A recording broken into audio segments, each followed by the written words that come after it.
Hello, welcome to Moment of Clarity. Hope you guys are doing well out there. If you're seeing this, consider yourself one of the few, one of the bold, one of the toughest people that actually got through the censorship and suppression that I face on a daily basis.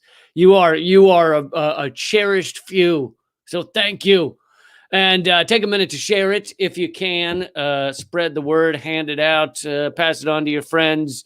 Maybe stick it in their cereal when they're not looking. Thank you guys for being here. So I want to go through some things. I have an update on Assange and Snowden, and I want to spend some time on this episode going through some of Trump and the Trump administration's parting goodbye steamy diarrhea that they are putting out there. I figure I'm going to have 4 years of trashing Biden and his clan coming up. So why not spend this last final day going through and picking apart, and furthermore, picking apart in a way that you wouldn't get from the mainstream media. You might hear them say, oh, Trump said this stuff and he was lying, but you won't get a true dissection of the parting steamy diarrhea coming out of the Trump administration. Like I said, please take a minute to share this and let people know to come on over here. But I'll start off with a quick update. Many people had a lot of hope that Trump would pardon Julian Assange and Edward Snowden, the most important being Assange because he's in prison, being tortured in many ways, and his health is not good. And now we know that he won't be extradited, and there's no more reason to hold him. They're just holding him because the torture of Julian Assange for being a journalist is not over. So I have an update on that. This is from, it's Aaron Mate talking about CNN's reporting on the Assange possibility of Assange pardon, which Trump has now apparently shot down. According to CNN, Trump once thought about pardoning Assange and Snowden, but decided against it because he did not want to anger Senate Republicans who will soon determine whether he's convicted, and who told him that they felt strongly about not granting clemency to Assange or Snowden. So, of course, that shows how pathetic and awful Trump is. It shows how pathetic and awful the Republicans are. Those are kind of givens. What kind of shitty human being leaves someone being tortured in prison? If you were going to pardon him, meaning you didn't think that he deserved to be in prison anymore, what kind of shitty human being is like, yeah, but it benefited me to leave him being tortured in prison? Donald Trump would, because he's that shitty, so not a surprise there. But furthermore, the Democrats have shown time and again that, of course, they also want to keep Assange being tortured. Hillary Clinton said he should be drone bombed. Obama came very close to indicting him on espionage charges the way Donald Trump ultimately did. The only reason they backed away from it is because they weren't sure they could win on free speech grounds. So Obama wanted to lock him away forever, just wasn't sure he could get away with it. So unfortunately, Donald Trump has stopped entertaining the idea of pardoning Assange and Edward Snowden, if that reporting is correct. And obviously, he only has a couple of hours left while that could even be possible. So I want to move on to Trump's farewell speech, which I did not watch because I cannot handle watching that disgusting human being speak. Same goes for Joe Biden. Have no fear. I find both of them utterly repulsive human beings, both in their own right, in their own regard. They are utterly repulsive. I don't want to act like they're the same person, okay? They're very individualistic. They have unique and different ways of being totally repulsive. So, let's give them that. Let's remind them of that. If you have a second, by the way, please share this. And if you're on Facebook, come over to youtube.com/moment of clarity. I'm a little slightly less suppressed over there. So please subscribe to that channel, youtube.com/moment of clarity. Okay, so here is the article on Trump's farewell speech, and I just wanted to go through a little bit of this. He says, we did hear what we came here to do, which I assume that means killing 400,000 Americans by essentially doing nothing about the pandemic. You know, at first acting like it didn't exist, then saying, oh, it exists, but it's not a big deal. Remember, he said it was going to be over by Easter, that last Easter. He said it's going to disappear. It's going to be beautiful. It's going to disappear in a few minutes. Because he doesn't understand science and he doesn't believe science. He thinks science is something that has come here to hurt him, or to not let him make as much money as he might have wanted, or to get in his way. Science to him is like some sort of annoying person that showed up at your workplace and was like in your way. Like, oh, what a douche. Like, that's how he views science. Like, ugh, who is this douche? Tell him, I hope he gets fired. Like, he is like a catty little boy who is upset that science has started working at his office. And so he's trying to find a way to get science fired. I like just telling on him to the boss. He left it. He took a shit on the floor of the bathroom or whatever. But anyway, that's how Trump views science. That's why he didn't believe in it. And here we are, 400,000 dead. So here are some quotes from his speech. As I conclude my term as the 45th president of the United States, I stand before you truly proud of what we have achieved together. Oh, what is that, Donald Trump? What have we achieved together? What have you and me done together? Yeah. You haven't fucking worked with Americans on anything. You've tried to exert your will on crushing various groups of people because they are on your enemies list, or they're not the right skin color, or they're not the right class level that you like. Here's the thing. Trump, more than a lot of presidents, has cared about, quote unquote, his base, right? His voters. But at the end of the day, he does things that they might like talk about putting up a wall, or call other countries shithole countries, or bomb other countries. So he might have certain things that people like, but he's not actually helping them. They're not benefiting by having him as president, because he doesn't actually give a fuck about them. He doesn't like them. He wants them to vote for him, and he wants them to trash his enemies for him, but he's not helping them. He's not doing things for them. I mean, the pandemic is one example, right? Obviously, the people he supposedly cares about are dying. Doesn't matter to him. Doesn't matter at all. He gave massive tax breaks to corporations because he doesn't give a shit about poorer people. He's trying to help the rich people. The same as any of our past presidents, right? In many ways, Trump's a little more forthright about it, a little more disgusting in your face about it. But yeah, the idea that we did something together is pretty laughable. Let's continue on with another quote from his speech. This week, we inaugurate a new administration and pray for its success, because he's a very religious man, Donald Trump, very religious. Pray for its success in keeping America safe and prosperous. We also want them to have luck and luck. We also want them to have luck, a very important word.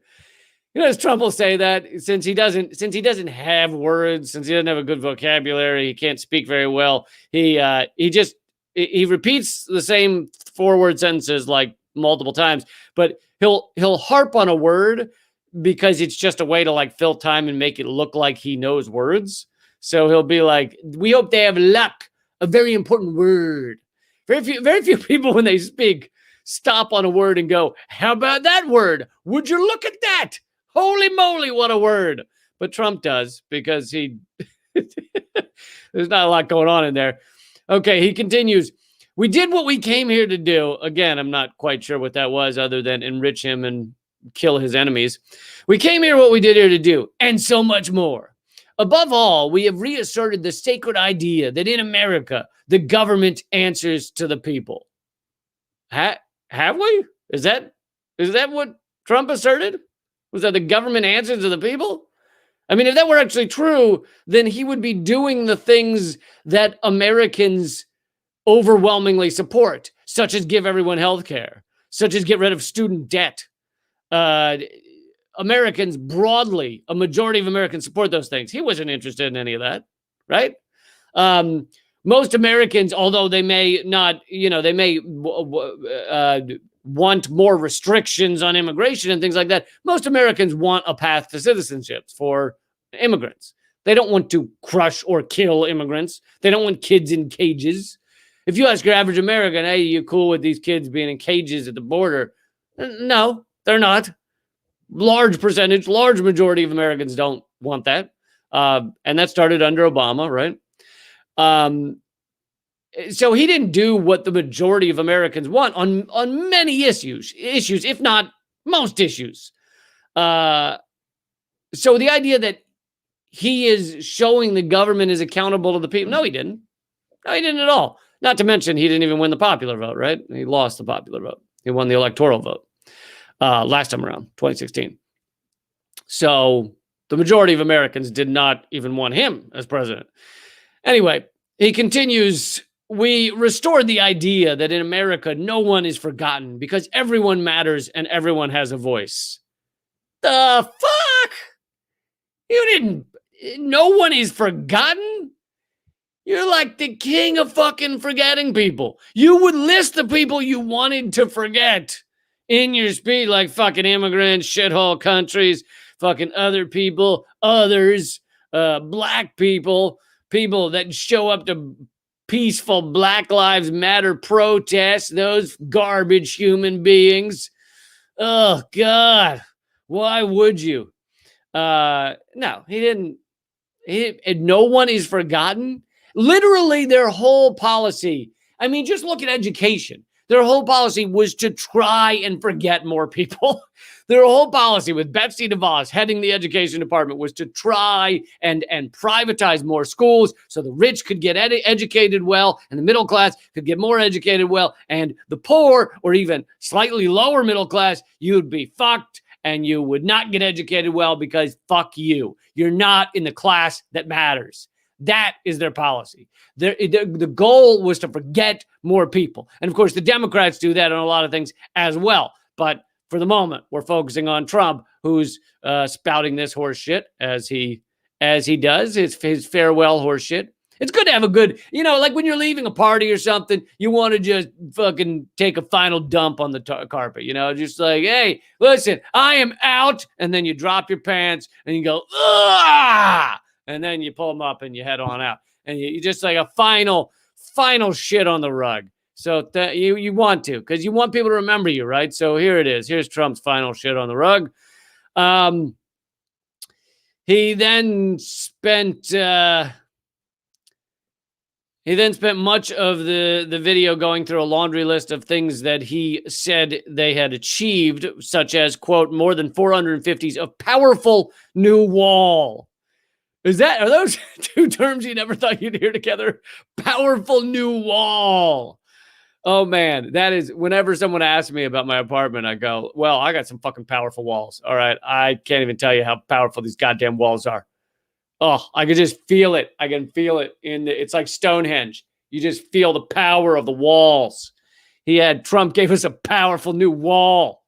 God damn it.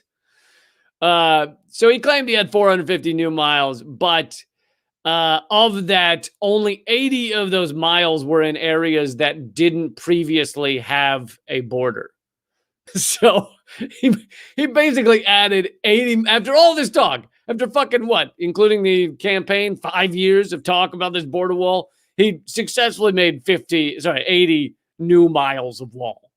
That's billions of dollars, right? He funneled money from the Pentagon into, I'm not defending the Pentagon's money. They fucking don't need it. How many countries you got to blow up?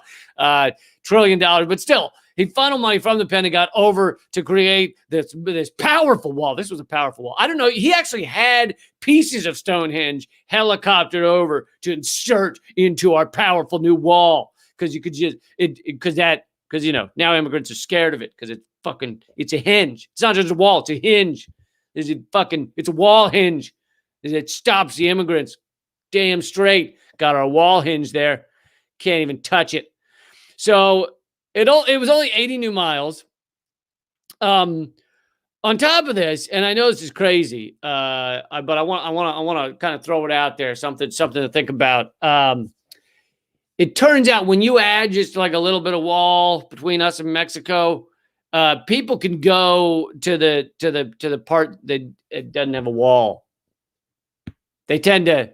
So it's not. I think some people picture like, okay, there's immigrants coming this way, and if you put a wall there, that they just walk up to that segment where the wall is, and they go, "No, powerful wall is here." No, actually, what they tend to do is they go to another spot where there's not a wall.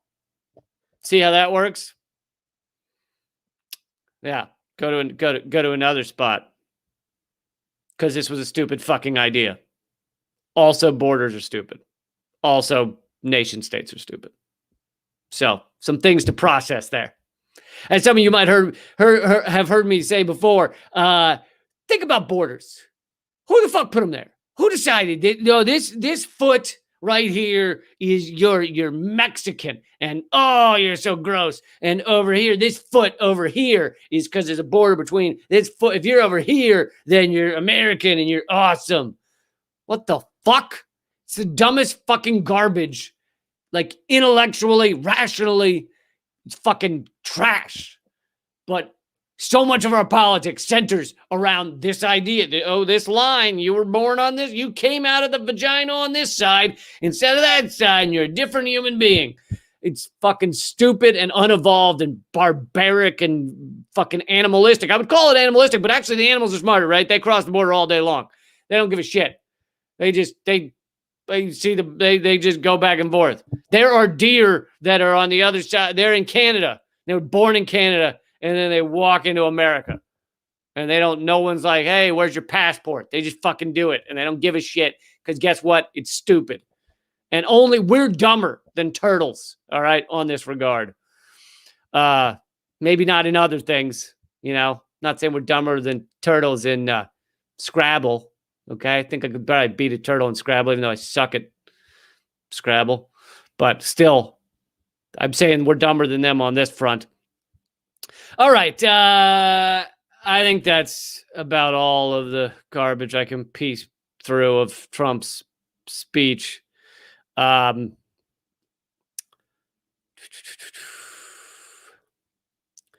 I want to go through something that's perhaps more interesting, arguably, just because Trump is, I don't know, his stuff is so simplistic.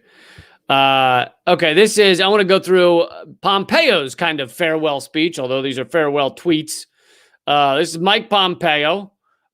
He is, as you may recall, our bloated kind of oozing. There's a bit of an ooze to him. Like it's like a painting that hasn't dried yet and sat in the sun and it just started melting. He's our melting Secretary of State for one more day. And I wanted to show you these are kind of his farewell tweets. He went on a bit of a storm saying goodbye to everybody because he's going to miss us all. And by the way, he is going to probably run for president. So don't think you've seen the last of the bloated, melting Mike Pompeo. Here he is looking so just beautiful and presidential and just, I mean, look at him. What an upright citizen. What a fucking upright citizen as he goes to bomb every country imaginable. All right. He started off with some kind of ridiculous America first shit. And then he gets to some better stuff. Phenomenally stupid garbage. So he's talking about acknowledging the failings of the UN and stuff, which basically the UN is the slightest minimum little check on America's empire, our imperial destruction of various countries. And that upset Mike Pompeo. It upsets the Democrats as well. So he's talking about keeping them in check. He's very proud of that. Where was the one?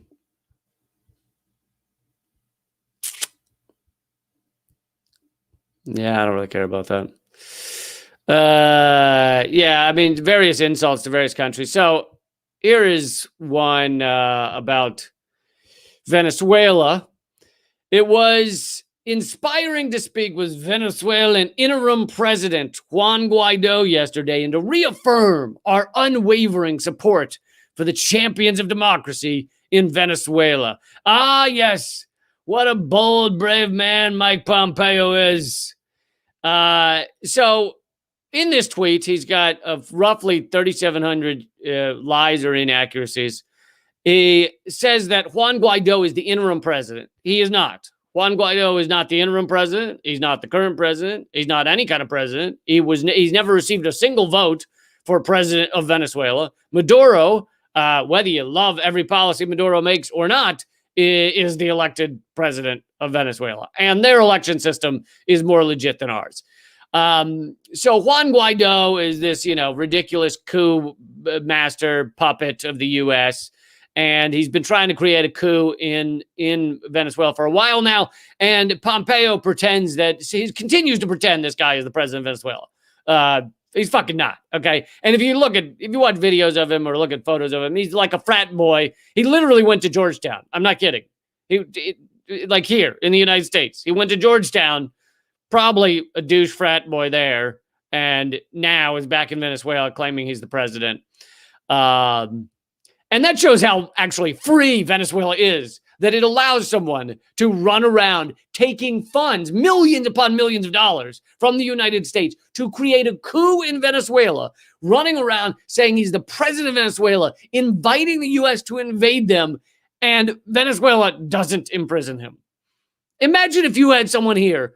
And by the way, recently they were armed, recently meaning earlier this year, I think it was around August, there was an arm combined with it was with CIA coordination, although it wasn't CIA people. It was two former, I think, Green Berets. But like 80 armed gunmen in boats tried to attack Venezuela with Juan Guaido's help, and they thought they could create a coup. This was coordinated with the U.S. This clearly had Mike Pompeo's approval, even though he denies it now. And so this guy, this coup puppet, U.S. puppet, is running around trying to create armed rebellions. At one point, he literally did a big thing where he said that the Venezuelan military was going to join him, and they didn't. He got like 4 guys, and I think a donkey. But the donkey was a tough motherfucker. All right, he was trained in jujitsu, so that was quite a donkey. So yeah, let's not laugh at this stuff. Okay, he did have the heavily armed donkey. But imagine if that were happening in the U.S. You have a guy from the National Assembly claiming he's the president, inviting another country to invade the U.S., inviting armed people to come and create an insurrection, and them getting caught in the act, accepting millions of dollars from other countries to create this coup and create this failed state in the U.S. in this analogy. Imagine if that were happening here. Do you think the U.S. would keep letting him run around? Do you think the U.S. would keep letting him be a national assemblyman? Fuck no. The U.S. would have this guy arrested. But in Venezuela, still roams free as the U.S. puppet there, having attended Georgetown. And now, by the way, Nancy Pelosi and Donald Trump gave him a standing ovation at the last State of the Union. Together. It was the only thing, I think, that Nancy Pelosi and Donald Trump both stood and clapped for in unison.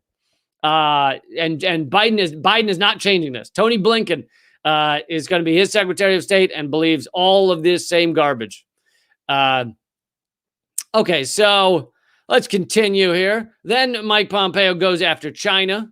Now, the real reason we have to go after China right now is because economically they're going to be defeating America soon. They, despite not having 1,000 military bases around the world, they are succeeding in making partnerships in Africa, etc. And that makes them a risk to the U.S. empire. They are a risk to our power, our global dominance. And so we have to go after them. And how do we go after them? Well, you can't just say, we're upset that your economy is doing well.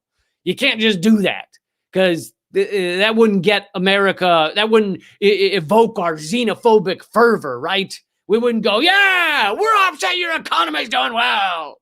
So you have to create garbage reasons why China should be hated, as we do with Russia. So one of those is that, they're terrible on human rights, even though we're worse on human rights, but they're terrible on human rights. Well, they have surveillance, but we know that we have some of the largest surveillance state in the world. So how do we claim that they have surveilled their citizens? I'm not saying they don't.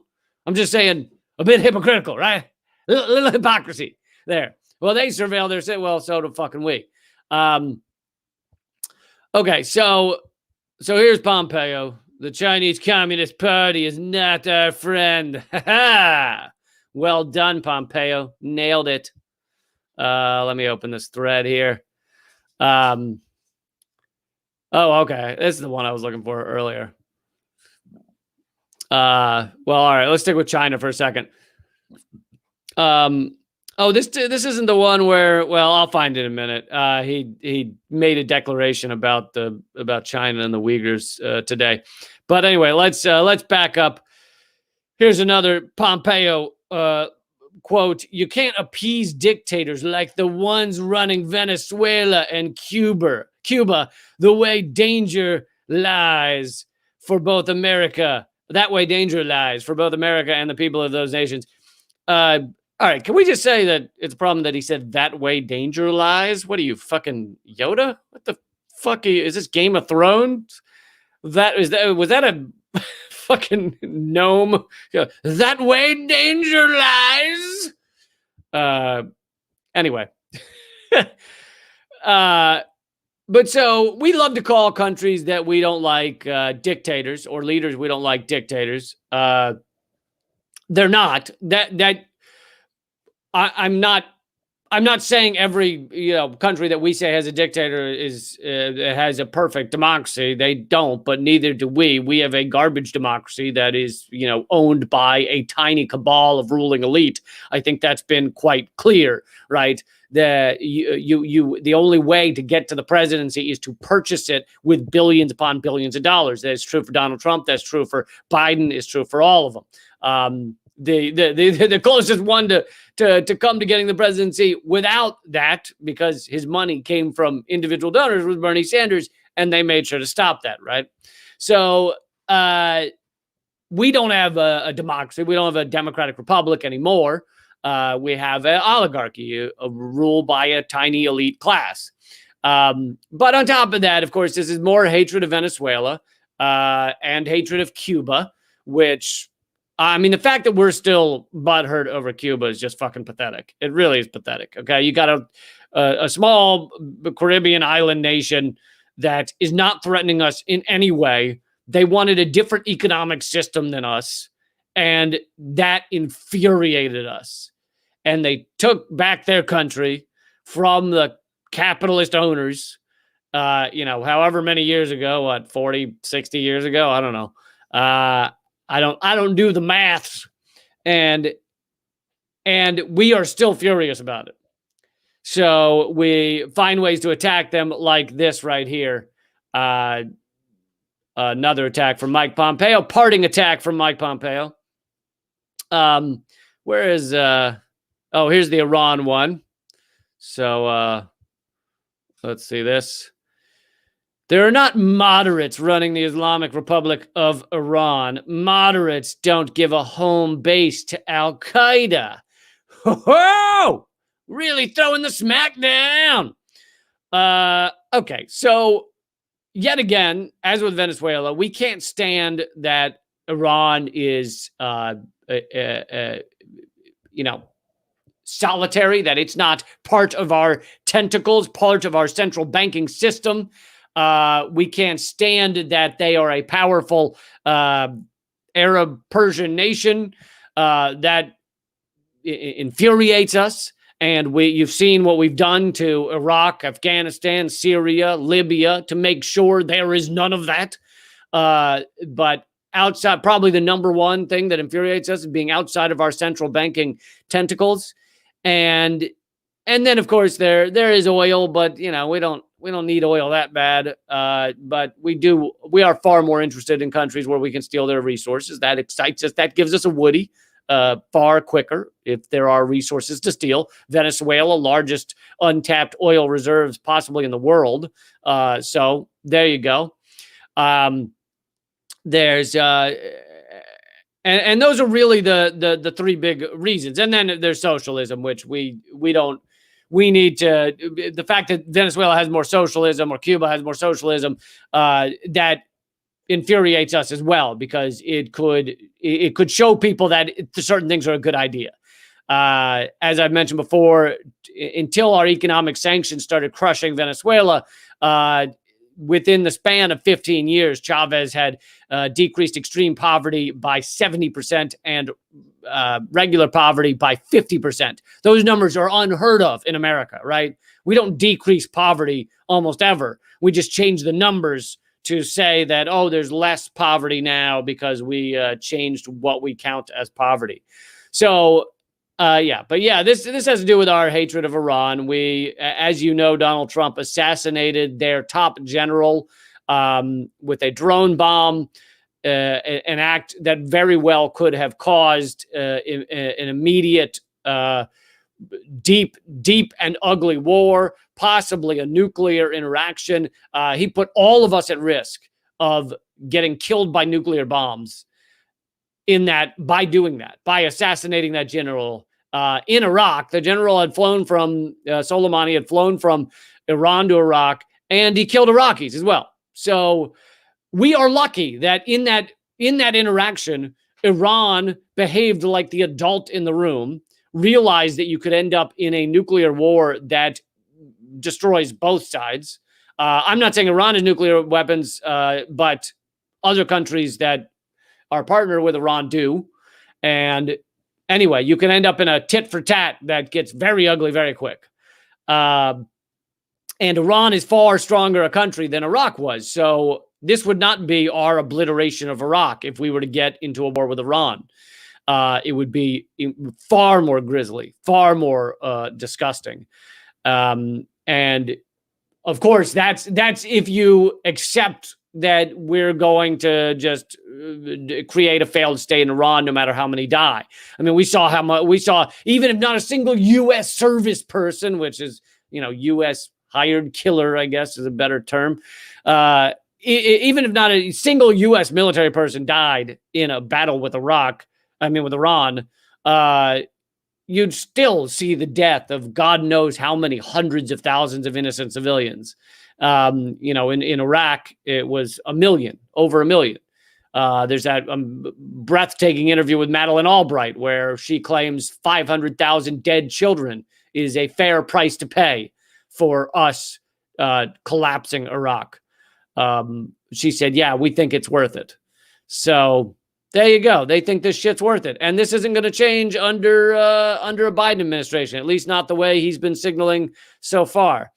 Let's see if and what I forgot to mention, which I did something on this on Redacted Tonight recently, is he goes, we can't allow, what was it? Moderates don't give a home base to Al Qaeda. So he's saying Iran gives a home base to Al Qaeda. They also have called Iran the number one funder of state sponsor of terrorism. Bullshit. Okay, America is the number one state sponsor of terrorism. There are article after article after article of independent journalists that are not CNN, that are not Fox News, that have shown just how much the U.S.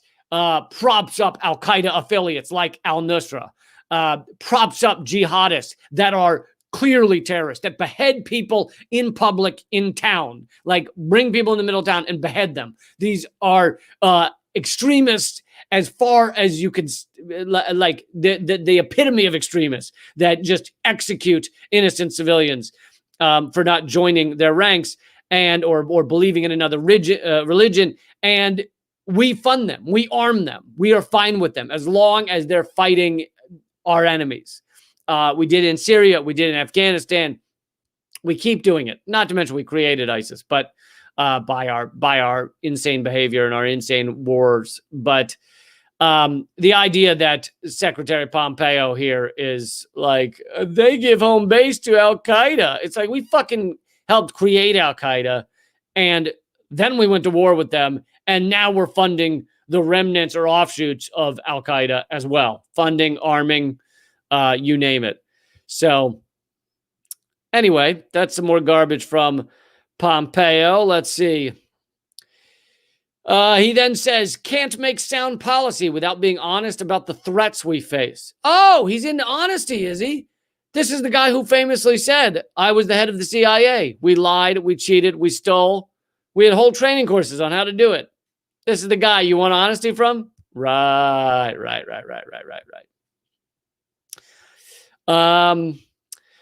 Okay, so is this the where's the announcement they made on China today? I want to find that. But anyway, I can tell you what it is, even if I don't find that particular tweet. They've announced that he's announced that he's declaring what China does to the Uyghurs as a genocide. Now, I can't claim to be an oh, here it is. Okay. I have determined this is the one that, and when you declare something a genocide, it changes policy, it changes laws. And they knew this would have massive ramifications, which is why they waited for the final minutes to do it. This is why there's a reason they didn't do this on day one or even 6 months ago, because this shit has ramifications worldwide when you declare that a genocide is being perpetrated by a country. It greatly gets in the way of any kind of cooperation, diplomacy. Anyway, here's Mike Pompeo. I have determined that the People's Republic of China is committing genocide and crimes against humanity in Xinjiang, China. I'm sure I pronounced that wrong. Targeting Uyghur Muslims and members of other ethnic and religious minority groups. So I don't claim to be an expert on this stuff, but I have looked into this Uyghur thing. And if you read the articles of the Gray Zone, if you just Google Uyghur Muslims, China, Gray Zone, obviously great independent outlet. You should all check it out if you haven't. They prove very clearly that the numbers, so the main number that's thrown around is that China has imprisoned 1 million Uyghurs simply for being Muslim, simply for their religion. The genocide thing, I don't even know why he thinks he can use that term. Even his lies don't show a genocide, which is bizarre. But the imprisonment of 1 million Uyghur Muslims, if you look into where those numbers come from, and by the way, those numbers are repeated everywhere. They're repeated on CNN. They're repeated on NPR. They're repeated by the UN. They're repeated by John Oliver. They're repeated everywhere. If you actually take the time to look at where they got this number, 1 million Uyghurs imprisoned for their religion, they got it from 2 sources. Both of the sources are garbage. One of them is like a total evangelical madman out of Germany who it just spends his life trying to find ways to, harm or crush China. And so that's one of the studies, one of the reports. The other one comes from someone who interviewed 8 Uyghurs, literally spoke to 8 people, And of those, then extrapolated by asking them about their family members, then extrapolated that 1 million Uyghurs were in prison. That's where, like, literally, these are the sources for this number. So it's totally laughable. I mean, honestly, some people have done some great, taking apart of where this shit is coming from, but it's garbage. It's utter garbage. And Mike Pompeo, as one of his parting acts, is declaring this a genocide, which is laughable in so many ways. But on top of that, of course, you have the fact that America, if you actually stop and take a look at us, we have the largest prison state in the world, largest per capita and largest by number. Literally millions of Americans are in prison on a regular basis. And our percentage, our per capita of those imprisoned is just way over any other countries that we would consider ourselves similar to, and all others. We're number one. So I'm not just saying like, oh, well, except for this country, but we're not like them. No, we have per capita more prisoners than every single country, but we're like 1 million times greater than, I made up that number, but we are. And I actually am currently researching these numbers to try and put together a broader segment on Redacted tonight about just how many people we imprison and the per capita rate. But it is hilarious how different it is from England, from Germany, from any of these places, Scandinavian countries, just everywhere. There's nowhere that imprisons people at the rate we do. So if that's not a crime against humanity, I fucking don't know what is. And yet, as their parting act, the Trump administration wants to accuse others of crimes against humanity.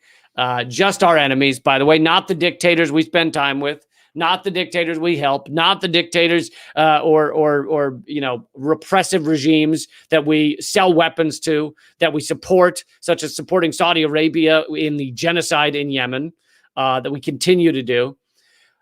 So anyway, there you go. That's their parting diarrhea. That's their parting shit on the rug as they're leaving. Mike Pompeo, your bloated, melting Secretary of State. What a great guy. What a great guy he is. And this half hour I've just spent with you was tearing apart 5 of his tweets or 6 of his tweets. That's how pathetic these people are. They tweet out 6 things, and you can spend a half hour picking apart just how disgusting and wretched and false they are. And what Mike Pompeo is doing there is not going to change largely under the Biden administration. Already, Tony Blinken, next Secretary of State, if they approve him, confirm him, is saying the same things as Pompeo, just about. There'll be some slight differences, like a Democratic administration would not have moved the capital of Israel to Jerusalem, the embassy. That was a move that was designed to infuriate a lot of the world. They might not do that, but every other level of support of Israel, of helping their military to repress and continue the apartheid state against Palestinians, that'll all continue. And anyway, you can go down the list. Not much is going to change on foreign policy, on the foreign policy front. But I think I'm going to wrap up here. Here's one comment. NSPK77 says Cuba has a world-class healthcare and education system. Just imagine how far advanced they would be without almost 60 years of economic terrorism by the U.S. Great point. They do. Their doctors are highly regarded around the world. Everybody gets education. You have guaranteed a job if you want one, meaning guaranteed employment. Here in the U.S., if you don't find a job, you're just flyingly fucked. That's our policy. That's our guaranteed employment. If you didn't find a job, go fuck yourself. That's our version of guaranteed employment. Volante, if I'm pronouncing that right, says moving the capital to Jerusalem was part of the 2012 Democratic platform. Even I didn't know that, but if that is true, it doesn't surprise me. The Democrats, like I said, on foreign policy, are not much better than what we've seen. This one also is from NSPK77. Like Kamala Harris, who refused to release unjustly imprisoned folks to provide a slave workforce. Yes, while Kamala Harris was the quote-unquote top cop of California, her office, and she claims now that, oh, it was my office, it wasn't me, which is horseshit. She knew what her office was doing. But anyway, they refused.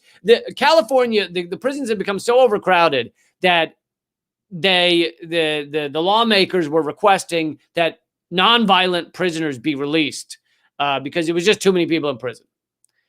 Tough problem to have, right? When you've grabbed everybody off the street for nonviolent crimes and filled the prisons with them.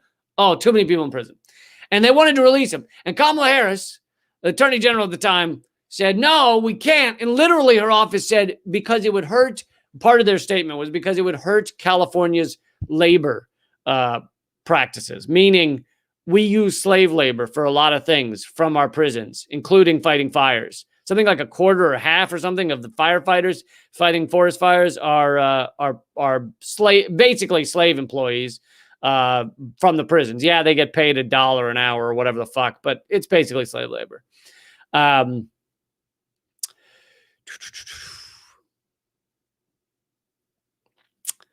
Let's see here.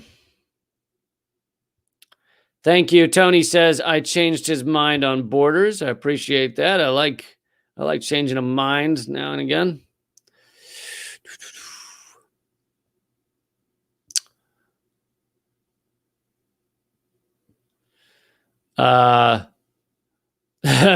Shannon says, oh my God, guys, did we get through Trump without attacking Iran any further? Yeah, maybe without bombs other than assassinating their general. However, and we also helped Israel assassinate their scientists.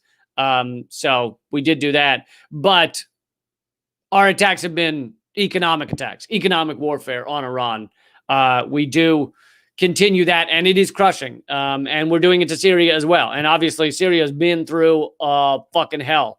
And we're making sure that they are so economically attacked that they have trouble getting gasoline, trouble having electricity for more than a certain amount of time. They can't get medicines, medications, and that's our doing, economic war on these countries. And who do you think really suffers when medications are either very expensive or hard to get? Do you think it's the ruling class that America claims is what we're directing these sanctions at? No, it's the poor, it's the infants, it's the elderly. That's who our attacks are on in so many countries with our economic wars against them. All right. Hope I gave you some stuff to think about. I will see you next time. I do these every weekday, except sometimes. And they're at leecamp.com. You can always get them there. You're not always, for some of you, probably got an alert about this one. Consider yourself lucky. You're not always going to get an alert. So if you want to watch these regularly, please check leecamp.com. And there will not be a redacted tonight, unfortunately, this week, because someone on the crew, I don't know who, they keep it a secret from us, but someone, because I was going to tell you, no, I'm kidding. Someone on the crew has COVID.